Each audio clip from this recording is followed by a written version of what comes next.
अभिवादये अहमस्मि गवीश द्विवेदी। अत्र भवतां स्वागतम् एतस्मिन् डीडी न्यूज़ वार्ता प्रसारणे।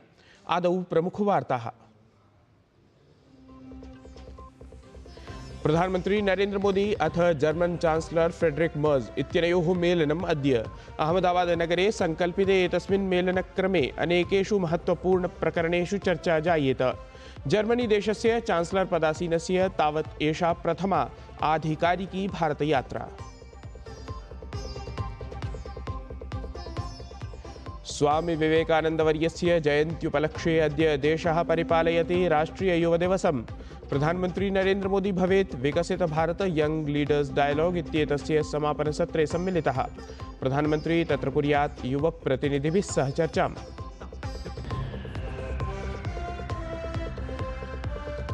निर्वाचनायोगेन कृतः विशिष्टः निर्णयः। पश्चिमबंगालस्य चाय श्रमिकानां कृते सौविध्यं। विपक्षनेतुः शुभेन्दु अधिकारी इत्यस्य निवेदने निर्वाचनायोगेन स्वीकृतं संज्ञानम्।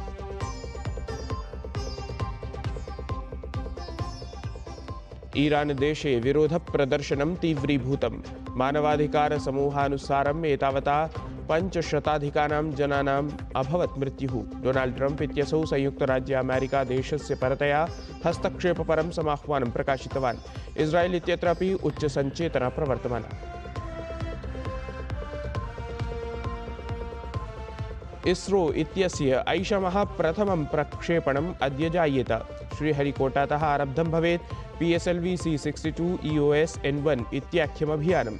भारतीयान्तरिक्षानुसन्धानसङ्घटनस्य अस्ति नवक्रमिकं विशिष्टवाणिज्यिकम् अभियानमेतत्।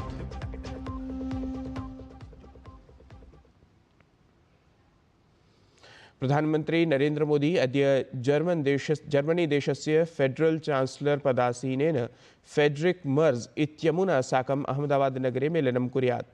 फ्रेडरिक मर्ज इत्येषः अद्य प्रभृति भारतस्य आधिकारिकयात्रायां भवेत्। फ्रेडरिक मर्ज इत्येतस्य भारतं प्रति एषा प्रथमा आधिकारिकी यात्रा अस्ति। यात्रावधौ उभौ नेतारौ द्विपक्षीय राजनयपरायां सहभागितायां समधिगतायाः प्रगतेः समीक्षां कुर्याताम्। उभयोः नेत्रोः मिथः जायमानायां द्विपक्षीयवार्तायां रक्षानवाचारानुसन्धान हरितोर्जा क्षेत्राणि समेत्य विविधेषु विषयेषु चर्चा संभाविता अस्ति इति। युगप्रवर्तकस्य परमदार्शनिकस्य च स्वामी विवेकानन्दस्य अद्य जयन्ती अस्ति। अद्यतनं दिनं देशे युवदिवसत्वेन प्रतिवर्षम् आचर्यते।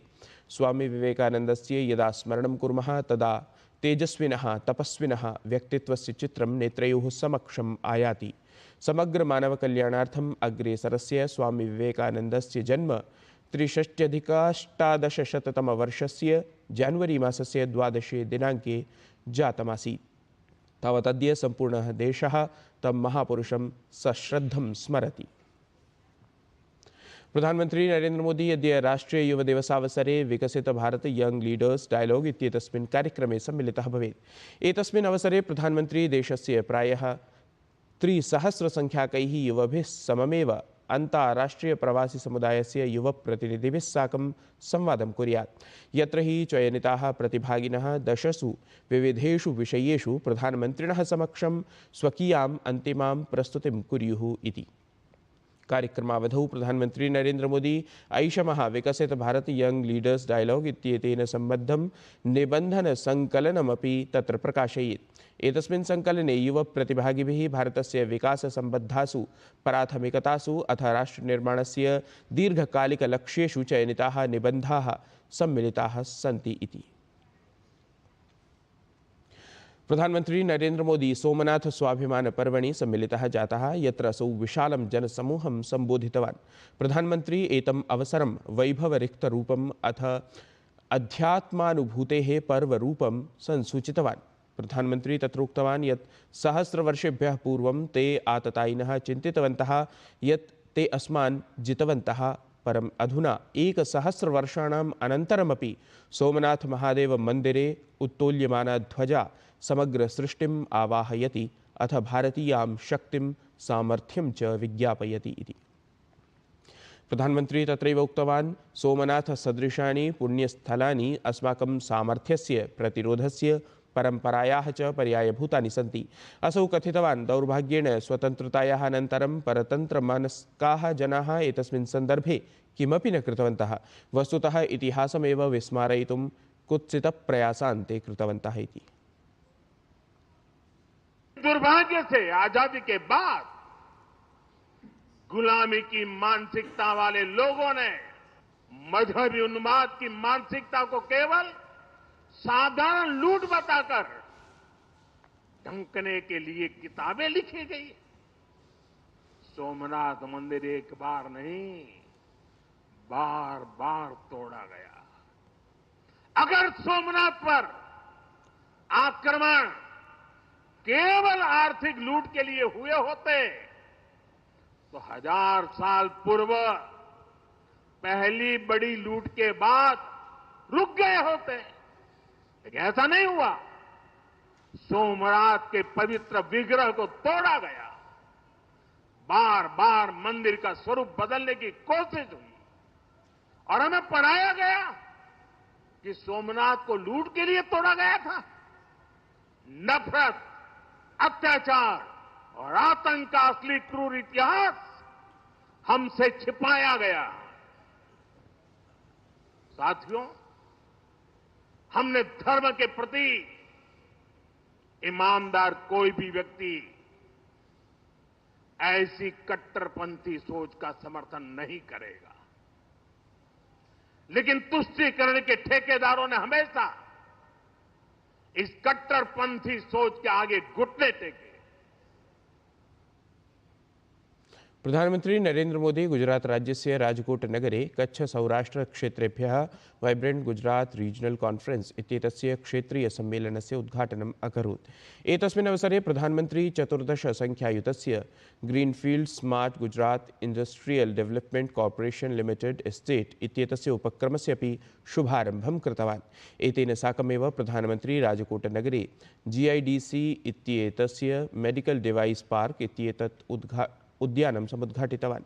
वाइब्रेंट गुजरात रीजनल कॉन्फ्रेंस इत्येतस्य सम्मेलनस्य उद्देश्यं पश्चिमवर्तिनि गुजरातराज्ये निवेशोद्योगानां विकासार्थं नवीनगतिप्रदानमस्ति। तावत् एतस्मिन् सम्मेलने जापान, दक्षिण कोरिया, रवांडा, यूक्रेन इत्येताः देशाः सहभागितां समाचरन्ति इति। केंद्रीय गृह सहकारिता मंत्री अमित शाह केरल प्रवासावधौ तिरुवनंतपुरम इत्यत्र स्थिते विश्वविख्याते श्री पद्मनाभस्वामी मंदिरे पूजनम् अर्चनं च कृतवान्। तदनु अमित शाह स्थानीय निकायानां नवनिर्वाचितैः प्रतिनिधिभिः समं मेलनं विहितवान्। मेलनक्रमे असौ प्रतिपादितवान् यत् अस्माकं लक्ष्यमस्ति यत् केरलराज्यं विकसितं राज्यं भवेत् इति। तत्रैव केरल यात्राक्रमे केंद्रीय गृहमंत्री Amit Shah new India new Kerala इत्याख्ये कार्यक्रमे अपि सम्मिलितः जातः। एतस्मिन् अवसरे अमित शाह न्यू केरल इत्येतस्मिन् सन्दर्भे सविस्तरं स्ववक्तव्यं प्रकाशितवान्। असौ कथितवान् विकसितं सुरक्षितं च केरलराज्यम् अत्यावश्यकमस्ति। असौ केरलराज्ये नूतनविचारप्रवर्तनपराम् अथ नूतनराजनीतिपराम् आवश्यकतां प्रतिपादितवान्। भारत प्रशासनस्य प्रकाशन विभागस्य संगमनी प्रभा इत्याख्यायाः द्विभाषिकपत्रिकायाः प्रथमस्य अंकस्य लोकार्पणं ह्यः नवदिल्ल्यां प्रवर्तमाने विश्वपुस्तकमेलके सञ्जातम्। दिल्ली विश्वविद्यालयस्य हिंदू अध्ययन केन्द्र इत्यस्य निदेशकः प्रोफेसर ओमनाथ बिमलीवर्यः एतस्याः पत्रिकायाः लोकार्पणम् अकरोत्। एतस्मिन् अवसरे प्रकाशन विभागस्य प्रधान महानिदेशकः भूपेन्द्र कैन्थोलावर्यः, पत्रिकायाः सम्पादकगणः अथ प्रकाशन विभागीयाः अन्ये वरिष्ठाधिकारिणः अपि उपस्थिताः आसन्। संगमनी प्रभा इत्येषा प्रथमा त्रैमासिकी पत्रिका अस्ति, या हि हिंदी संस्कृत भाषयोः युगपत् प्रकाशिता जाता। पत्रिकायां मूलविषयाः संस्कृत भाषया प्रकाशिताः सन्ति। तत्रैव जनसामान्यानाम् अभिज्ञानाय हिन्द्यनुवादः अपि तत्रैव प्रदत्तः अस्ति। प्रकाशन विभागस्य प्रयासः एषः संस्कृत भाषायां निहितं ज्ञानं नूनमेव जनसामान्यान् यावत् प्रापयेत्। 32 पृष्ठसमन्वितायाः एतस्याः त्रैमासिकपत्रिकायाः वार्षिकशुल्कः केवलं 100 रूप्यकात्मकः अस्ति इति अवधातव्यः विषयः।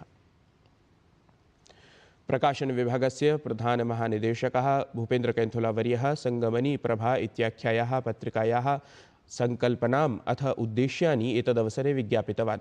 असौ संगमनी प्रभा इत्यस्य अर्थं ख्यापयन् पत्रिकायाः उपयोगितां प्रतिपादितवान्। सहैव पत्रिकायाः उद्घाटकत्वेन उपस्थितः प्रोफेसर ओमनाथ बिमलीवर्यः अपि एतम् उपक्रमं भृशं प्रशस्तवान् वर्धापितवान् च। भारत सर्वकारस्य प्रकाशन विभागस्य सौजन्येन संगमनी प्रभा नाम्नी इयं त्रैमासिकी पत्रिका समारब्धा वर्तते। अस्यां पत्रिकायां समसामयिकाः विषयाः, साहित्यसम्बन्धिनो विषयाः, बालविषयाश्च वर्तन्ते।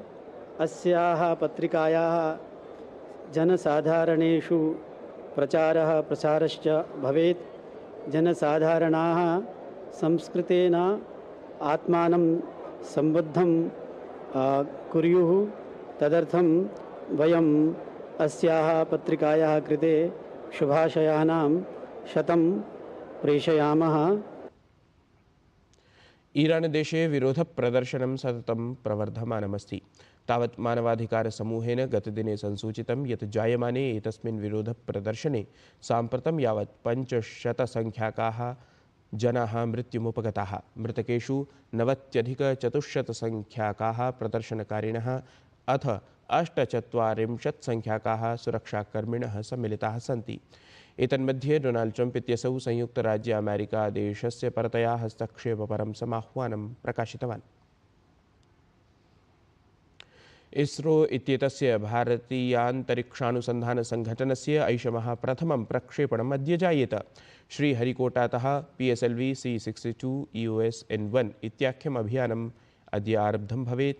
एतत् भारतीयान्तरिक्षानुसन्धानसङ्घटनस्य नवक्रमिकं विशिष्टवाणिज्यिकम् अभियानमस्ति इति विशेषः। एतत् हि वार्ता संस्करणम् अधुना सम्पद्यते। अभिनवाभिः वार्ताभिः सह पुनः उपस्थास्यामः। तावन्मङ्गलं भूयात्।